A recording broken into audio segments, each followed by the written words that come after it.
Hello everyone. आज हम अध्यक्षीय शासन प्रणाली या प्रेसिडेंशियल सिस्टम ऑफ गवर्नमेंट को समझने की कोशिश करेंगे। तो आइए देखते हैं। इसको शुरू करने से पहले मैं आपको याद दिला दूं कि जैसा हम जानते हैं कि वर्तमान समय की लोकतांत्रिक सरकारों के तीन अंग होते हैं: विधायिका, कार्यपालिका और न्यायपालिका। और इन तीनों अंगों और विशेषकर विधायिका और कार्यपालिका के आपसी संबंधों के आधार पर किसी भी शासन व्यवस्था को हम दो भागों में विभाजित कर सकते हैं। पहला संसदीय शासन व्यवस्था और दूसरा अध्यक्षात्मक या राष्ट्रपति शासन व्यवस्था। संसदीय शासन व्यवस्था के बारे में हम पहले चर्चा कर चुके हैं, तो अब हम अध्यक्षात्मक शासन व्यवस्था को देखते हैं। यह एक ऐसी शासन प्रणाली है जिसमें कार्यपालिका यानी एग्जीक्यूटिव, विधायिका यानी लेजिस्लेचर से पूरी तरह से पृथक होती है, उससे बिल्कुल अलग होती है। इसमें संसदीय शासन प्रणाली की वह व्यवस्था नहीं लागू होती जिसके तहत कार्यपालिका के सदस्यों को अथवा मंत्रिपरिषद को विधायिका अर्थात संसद का सदस्य होना अनिवार्य होता है। अगर अमेरिकी शासन व्यवस्था को उदाहरण के रूप में लेकर हम इसे समझें तो हम देख सकते हैं कि जैसे वहाँ पर राष्ट्रपति जो कि कार्यपालिका का प्रधान होता है वह सीधे जनता के द्वारा चुनकर आता है, वह वहाँ की विधायिका अथवा कांग्रेस का सदस्य नहीं होता। साथ ही वह अपने अस्तित्व हेतु वहाँ की विधायिका के प्रति उत्तरदायी भी नहीं होता है। दूसरे शब्दों में कहा जा सकता है कि राष्ट्रपति को अपने कार्यकाल को पूर्ण करने हेतु विधायिका में बहुमत की आवश्यकता नहीं होती है। अर्थात राष्ट्रपति का फिक्स टेन्योर निश्चित कार्यकाल होता है जो कि 4 वर्ष का होता है। इसके साथ ही राष्ट्रपति को अपने मंत्रियों के चुनाव के लिए अधिक स्वतंत्रता प्राप्त होती है। संसदीय शासन व्यवस्था की तरह उसके ऊपर यह बाध्यता नहीं होती कि उसके कार्यकारिणी के सदस्य को विधायिका का सदस्य होना अनिवार्य हो। वो किसी भी व्यक्ति को अपनी कार्यकारिणी में शामिल कर सकता है, बल्कि शक्ति के पृथक्करण के सिद्धांत को मानते हुए तो उसको इस बात का ध्यान देना होता है कि उसकी कार्यकारिणी के सदस्य अथवा मंत्रीगण वहाँ की कांग्रेस अर्थात सीनेट या हाउस ऑफ रिप्रेजेंटेटिव के सदस्य न हो।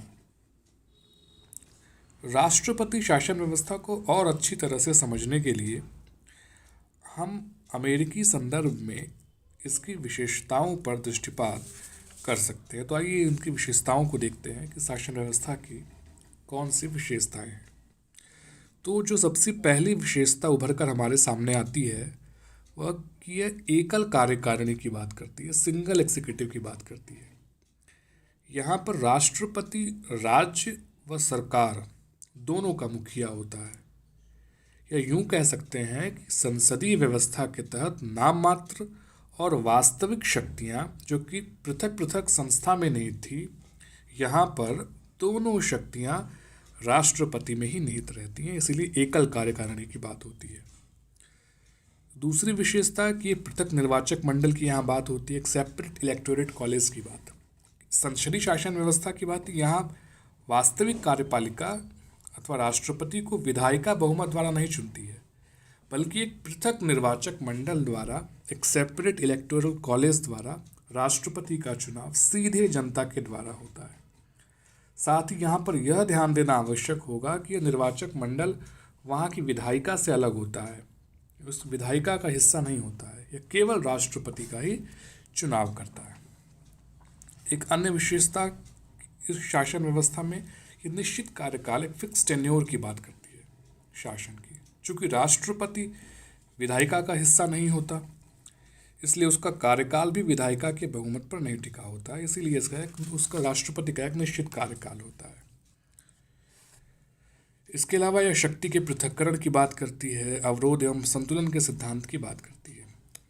एक्चुअली इसमें सरकार की तीनों अंगों या शाखाओं के बीच शक्तियों का पृथक्करण होता है, या यूँ कहें कि सरकार के तीनों अंग अपने अपने क्षेत्र में स्वतंत्र होते हैं, लेकिन इसके साथ ही इन तीनों अंगों को आपस में सामंजस्य भी स्थापित करना होता है, जिसको हम अमेरिकी शासन व्यवस्था के संदर्भ में चेक एंड बैलेंस भी कहते हैं, जिसके बारे में हमने पिछले वीडियो में समझा था। अब इनकी विशेषताओं को जानने और समझने के उपरांत अब हम इसके गुण एवं दोष को भी परखने की कोशिश करेंगे। तो पहले इसके मेरिट्स को देखते हैं, कौन कौन से मेरिट्स है इस गवर्नमेंट सिस्टम में। तो सबसे पहला गुण है कि शक्तियों के पृथक्करण की बात करता है, सेपरेशन ऑफ पावर की बात करता है। चूँकि इसमें सरकार के तीनों अंगों के बीच शक्ति का पृथक्करण होता है, जिसके कारण ये अंग पूरी तरह से एक दूसरे से इंडिपेंडेंट होते हैं और साथ ही इनकी इफ़िशियंसी भी बढ़ जाती है। इसकी जो दूसरी विशेषता है या दूसरा जो गुण है कि यहाँ राष्ट्रपति विधायिका के प्रति रिस्पॉन्सिबल नहीं होता है, इसलिए राष्ट्रपति को सत्ता में बने रहने हेतु विधायिका के कॉन्टिन्यूअस सपोर्ट की आवश्यकता नहीं रहती। इसलिए इस व्यवस्था में सरकार अधिक स्थायी रहती है, स्टेबल गवर्नमेंट रहती है। संसदीय शासन प्रणाली की तरह यहाँ पर सरकार को निरंतर विधायिका के बहुमत की आवश्यकता नहीं होती। अगला गुण इसका ये है कि यहाँ विशेषज्ञों की सरकार रहती है, एक्सपर्ट गवर्नमेंट रहती है। चूँकि इस व्यवस्था में कार्यपालिका विधायिका का हिस्सा नहीं होती, इसलिए यहाँ पर राष्ट्रपति को पूरा अधिकार होता है कि वह विभिन्न मंत्रालय या विभागों में उनके अनुसार विशेषज्ञता रखने वाले लोगों को चुन सकता है। इसमें इस बात को सुनिश्चित किया जा सकता है कि किसी भी विभाग में उससे संबंधित विशेषज्ञता प्राप्त करने वाले लोग ही उस विभाग को नेतृत्व प्रदान करें, या दूसरे शब्दों में कह सकते हैं कि विशेषज्ञों की सरकार की अवधारणा को साकार किया जा सकता है शासन व्यवस्था के माध्यम से। जो अगला गुण है कि यहाँ नीति निर्माण में एक निरंतरता रहती है, एक सर्टेनिटी रहती है पॉलिसी मेकिंग में, चूँकि इस व्यवस्था में एक स्थायी सरकार का निर्माण होता है। इसलिए नीति निर्माण का कार्य इस प्रकार की सरकार अधिक आत्मविश्वास से कर सकती है तथा आवश्यकता पड़ने पर कठोर निर्णय लेने एवं उसको वास्तविक धरातल पर उतारने का कार्य भी अधिक तत्परता से कर सकती है। यहाँ पर नीति निर्माण के संदर्भ में संसदीय शासन व्यवस्था वाली जो व्यवस्था थी वहाँ पर वो यहाँ पे नहीं दिखाई देती है, जहाँ ढुलमुल रवैया अपनाती है सरकार, विशेषकर गठबंधन सरकारों की बात जब करते हैं। तो आइए इसके गुण देखने के बाद अब इस व्यवस्था के दोष पर भी हम नज़र डाल देते हैं। तो जो सबसे पहला दोष हमें इसमें नज़र आता है कि इसमें उत्तरदायित्व का अभाव है, एक लेस रिस्पॉन्सिबल गवर्नमेंट एग्जीक्यूटिव की ये बात करता है।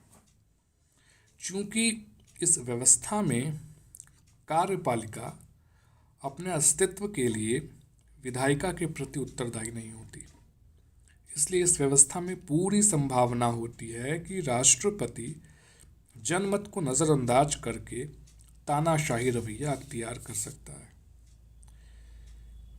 इसके अलावा इसमें विधायिका एवं कार्यपालिका के बीच टकराव की स्थिति हो जाती है, deadlock between the legislature and the executive.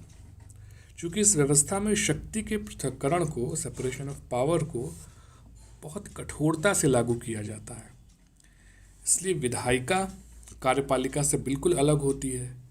तो अतः कभी कभी दोनों के बीच विधान निर्माण और नीतियों या बिल लेजिस्लेशन एंड पॉलिसीज़ को लेकर डेडलॉक की स्थिति उत्पन्न हो जाती है।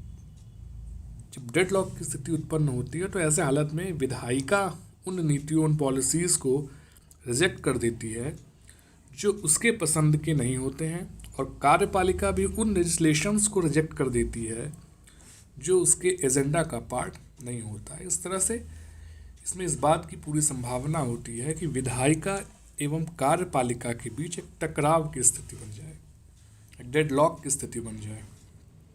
इसके अलावा एक और जो दोष हमें दिखाई देता है इस व्यवस्था के अंदर कि ये लूट प्रणाली को बढ़ावा देती है, स्पॉयल सिस्टम को बढ़ावा देती है। चूँकि राष्ट्रपति शासन व्यवस्था में राष्ट्रपति के पास एग्जीक्यूटिव के मेंबर्स या मंत्रियों को चुनने की आज़ादी होती है, वह किसी भी व्यक्ति को कार्यपालिका में शामिल कर सकता है। तो ऐसी अवस्था में इसकी पूरी संभावना रहती है कि महत्वपूर्ण पदों पर राष्ट्रपति को जानने वाले और उसके सगे संबंधियों या व्यापारिक सहयोगियों जिन्हें बिजनेस एसोसिएट्स कहते हैं, ये लोग काबिज हो सकते हैं। तो राष्ट्रपति इस बात की अवहेलना कर सकता है कि वो उस पद के कितने योग्य हैं, बल्कि वो सिर्फ इस बात पर ध्यान दे सकता है कि उन लोगों की निकटता राष्ट्रपति से कितनी अधिक है।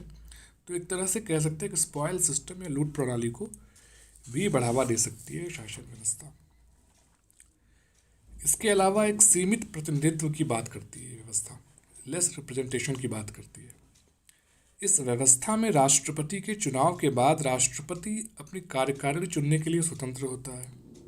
इसलिए इसमें इस बात की संभावना अधिक हो जाती है कि संसदीय शासन व्यवस्था की भांति राष्ट्रपति व्यापक प्रतिनिधित्व की चिंता न करे, क्योंकि वह अपने कार्यकाल के प्रति आश्वस्त रहता है और वह इसके लिए किसी के प्रति स्वयं को उत्तरदायी भी नहीं पाता है। इसलिए इस बात की संभावना रहती है कि जो प्रतिनिधित्व है वो सीमित रह जाए। इस प्रकार हम देखते हैं कि तमाम दोषों के बावजूद भी नीतियों की निश्चितता और सरकार के स्थायित्व के संदर्भ में राष्ट्रपति शासन प्रणाली बहुत ही कारगर है, और इसीलिए कई देशों ने इन डिमेरिट्स के होते हुए भी राष्ट्रपति शासन व्यवस्था को वरीयता प्रदान की है। धन्यवाद।